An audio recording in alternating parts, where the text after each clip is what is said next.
menjadi perguruan tinggi yang unggul dalam kewirausahaan berbasis pada sumber daya dan kearifan lokal. Intinya itu 3 dari 5 bersaudara dari Pandowo 5, saya nomor 3. Itu konsekuensi sebagai seorang orang tua, meskipun miskin, meskipun tidak punya harta yang cukup, tapi kalau untuk belajar diberikan dukungan yang sepenuhnya. Halo kawan Untidar, dimanapun kalian berada, salam sehat, salam bahagia.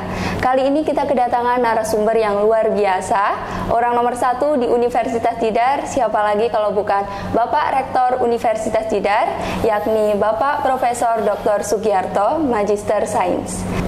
Tentunya ada beberapa kebijakan yang sudah beliau siapkan untuk Universitas Tidar, mari kita kulik ya.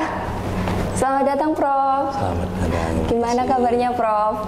Alhamdulillah baik-baik saja. Alhamdulillah sehat-sehat nih Prof. Untuk hari ini kita akan mengupas tuntas terkait kebijakan-kebijakan yang akan Prof bawakan nantinya. Sudah siap nih Prof? Baik, terima kasih. Oke, kita masuki pertanyaan yang pertama. Yang pertama itu apa saja sih Prof program 100 hari ke depan, dan untuk kedepannya itu Universitas Tidar ini mau dibawa kemana Prof? Baik, terima kasih ya. Yang pertama saya ucapkan terima kasih pada seluruh warga Untidar yang mempercayakan pada saya untuk menjabat sebagai Rektor Untidar. Mungkin sederhana saja, saya dalam mengemban amanah ke depan, saya prinsip akan meneruskan apa yang sudah dirintis para pendahulu Untidar. Kalau awal para rektor pertama sudah melakukan inisialisasi, kemudian rektor kedua melakukan establishing dengan mendatangkan berbagai fasilitas yang cukup canggih untuk kita bangkit percaya diri, maka tahap saya akan cenderung melakukan building capacity building untuk penguatan kemampuan dari sumber daya manusia yang ada di Untidar untuk memanfaatkan semua fasilitas yang sudah tersedia. Itu prinsipnya. Jadi untuk itu banyak hal yang mesti kita lakukan, baik dari kapasitas dosennya, kapasitas tekniknya, dan juga sinergisitas di antara kita semua, sehingga sekali lagi sumber daya yang sudah tersedia bisa dimanfaatkan seoptimal mungkin dalam rangka mewujudkan mimpi dari para pendahulu Untidar, yaitu kita bermimpi menjadi perguruan tinggi yang unggul dalam kewirausahaan berbasis pada sumber daya dan kearifan lokal. Intinya itu. Untuk 100 hari pertama saya rasa belum banyak yang bisa kita lakukan. Kita akan lebih banyak menata kelembagaan SDM, squad dari sumber daya yang ada untuk menyiapkan kita melakukan program ke depan yang terencana dengan lebih baik. Ya, jadi yang pertama kita bentuk adalah Satgas atau Pokja Perencanaan dan Pengembangan. Itu yang pertama kita rintis supaya apa yang kita lakukan depan itu semuanya terencana dengan baik. Itu. Begitu Prof. Baik. Kan seperti yang kita ketahui di Prof bahwa Untidar ini semakin berkembang pesat sekarang di Prof. Yeah. Nah, dari situ apa sih Prof yang perlu ditingkatkan untuk membentuk Untidar yang ideal dan semakin maju gitu Prof? Baik, sekali lagi, ini kuncinya adalah SDM ya. Jadi kalau kita melihat potensi dari Magelang, saya rasa sudah sangat luar biasa. Kemudian mimpi-mimpi ke depan sekarang komunikasi, sistem informasi sangat mudah. Saya rasa tidak menutup kemungkinan Untidar yang hanya berada di pedalaman Jawa ini bisa dikenal secara global. Namun kuncinya sekali adalah SDM-nya. Kalau SDM-nya mampu melakukan manajemen yang baik dari potensi-potensi yang ada, saya rasa bukan hal yang mustahil untuk kita maju sederajat dengan perguruan tinggi yang lain yang ada di Indonesia. Itu makanya dalam program saya akan menekankan pada bagaimana kualitas dari SDM yang kita miliki itu bisa meningkat secara sistematik dan berkelanjutan. Termasuk dalam hal ini adalah produk alumni kita, mahasiswa kita harus kita bekali dengan kompetensi-kompetensi sesuai dengan janji kita, yaitu kita alumni yang unggul dalam kewirausahaan, yang paham tentang pemanfaatan sumber daya yang tersedia dan arif terhadap budaya lokal yang kita miliki. Ya, gitu. Luar biasa ya, Prof. Ya. Begini, Prof, kalau boleh tahu, Prof, bagaimana sih, Prof, cerita perjalanan Prof Ki ini, mungkin dari hal pendidikan sampai Prof Ki itu bisa sesukses sekarang ini, Prof, bisa menjadi rektor Untidar? Ya, kalau ukuran sukses belum ya. Kita bisa mimpi setinggi-tingginya, tapi kita syukuri saya diberi amanah sampai rektor ini dengan perjalanan yang mulai dari nol betul. Kami orang tua kami hanya buruh tani, pendidikan juga tidak lulus SD semuanya, bahkan ibu saya tidak pernah sekolah. Kemudian punya anak banyak, termasuk saya yang nomor 3 dari 5 bersaudara, dari Pandowo 5, saya nomor 3. Itu ya kebetulan juga memang saya dididik untuk selalu belajar dan belajar. Saya selalu ingat dengan nasihat dari simbok saya dengan kata-kata wis le eleke tak kempite tak endite dhewe. Anakku kudu luwih pinter, kudu luwih manfaat kanggo wong liya. Jadi prinsipnya biar kebodohan dan apapun kejelekan biarlah cukup sampai pada orang tuanya. Anak harus bangkit menjadi lebih baik. Itu prinsipnya. Nah, untuk itu saya memang dari SD, SMP, SMA di Klaten, kemudian kuliah S1 di UGM dengan perjuangan yang luar biasa. Saya sampai S1 itu harus kuliah pakai sepeda dari Klaten ke Jogja, itu hal biasa.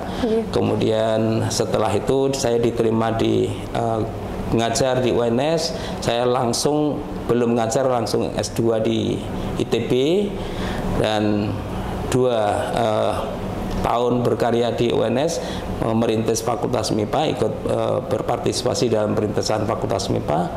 98 saya sudah kuliah S3 lagi. Karena prinsipnya kalau saya sudah berani mengambil peran sebagai seorang dosen, ya sekolah S3 itu adalah satu keniscayaan. Maka harus saya siapkan pedang dulu sebelum saya siap berperang berkarya di dunia pendidikan. Begitu, Prof. Luar biasa sekali, Prof. Selanjutnya ini, Prof, seberapa besar, Prof, pengaruh orang tua terhadap kesuksesan Prof Ki seperti sekarang ini? Ya, tentu saja kita tidak boleh dan tidak akan, saya sendiri tidak punya prinsip tidak akan melupakan bagaimana orang tua mendidik kami untuk bisa berkarya dan meraih prestasi kita. Meskipun cara mendidiknya bukan dengan cara dibimbing kamu harus begini, harus begini, harus begini, karena memang orang tua saya pendidikannya tidak seperti yang saya alami. Justru orang tua mendidik kami dengan tekun dan bekerja keras. Itulah pola pendidikan orang tua kami. Kami dibiarkan mandiri untuk meraih apa yang kita mimpikan. Nah, itu bentuk pendidikan yang semacam itu, dan cukup disiplin, keras, tidak boleh neko-neko. Itu adalah satu pola yang mengarahkan pada pada diri saya untuk bisa menjalani semacam track record dari karir saya dengan sebaik-baiknya. Jadi kita melihat juga bagaimana konsekuensi sebagai seorang orang tua, meskipun miskin, meskipun tidak punya harta yang cukup, tapi kalau untuk belajar diberikan dukungan yang sepenuhnya.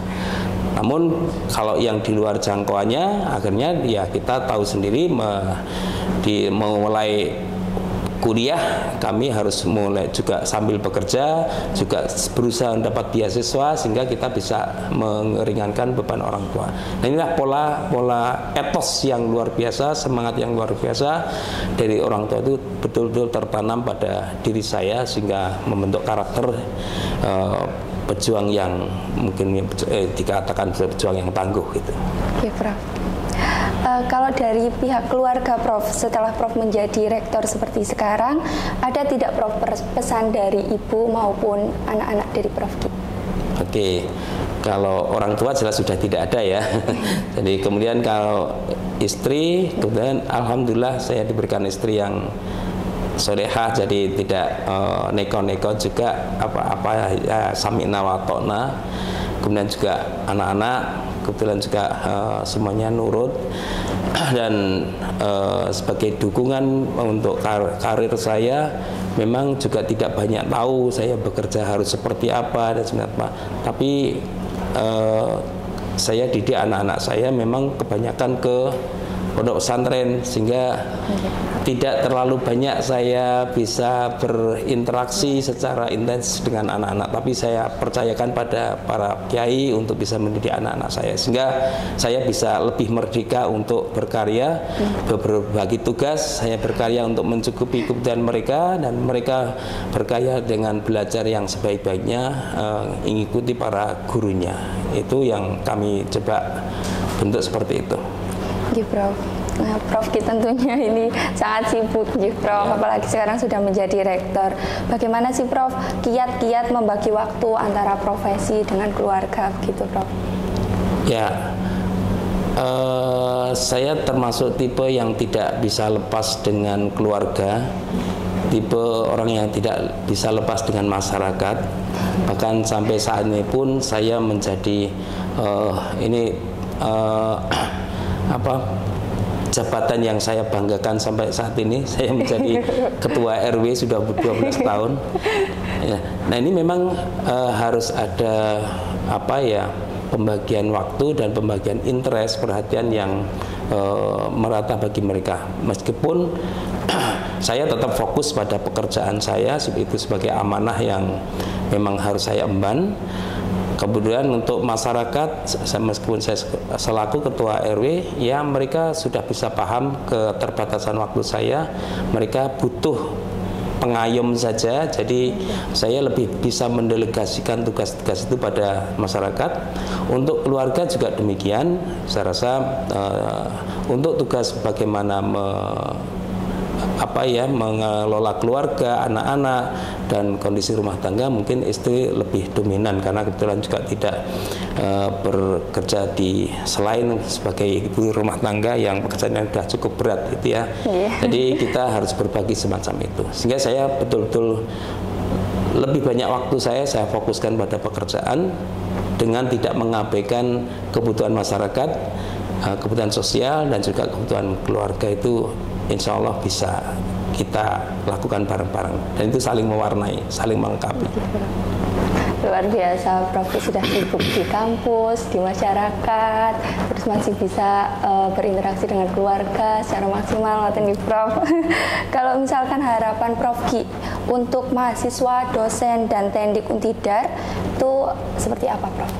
Baik, seperti hanya program yang kami usulkan atau tagline yang kami usulkan, kami mengajukan Q-Star ya, artinya itu adalah titik beratnya pada kualitas, kemudian sinergi, transformasi, kemudian akselerasi, relevansi dan reputasi. Ini PR Untidar untuk semuanya, bukan hanya untuk mahasiswa, bukan hanya untuk dosen, tetapi ke semuanya, baik dosen, tenaga kependidikan, mahasiswa, semua harus berpatokan pada peningkatan kualitas diri, sehingga kita tidak bisa parsial, semuanya harus bareng-bareng. Sehingga kunci kedua harus ada sinergi yang baik di antara semua komponen dari Untidar ini. Jangan ada yang merasa lebih, merasa dominan, tapi kita saling membutuhkan, saling menghargai. Jadi kunci adalah sinergi. Dan yang berikutnya transformasi. Dunia selalu berubah, jangan sampai bangga dengan masa lalunya saja, tetapi kita harus selalu merespon perubahan-perubahan itu. Kita harus berani bertransformasi terhadap tuntutan zaman. Yang akselerasi, kita paham, kita PTN baru, sedangkan PTN yang lain sudah jauh maju, maka kita harus ada strategi untuk mempercepat bagaimana kualitas dari Untidan ini bisa lebih memungkinkan menyamai dari perguruan tinggi yang lain. Dan kemudian yang ada relevansi, jadi kita sudah mendeklar sebagai perguruan tinggi yang unggul dalam kewirausahaan, ya kita relevansi kita, apa yang kita berikan mestinya sesuai dengan tuntutan zaman, tuntutan masyarakat yang ada. Ini kita juga selalu kaji ulang terus. Dan yang terakhir, kita butuh reputasi.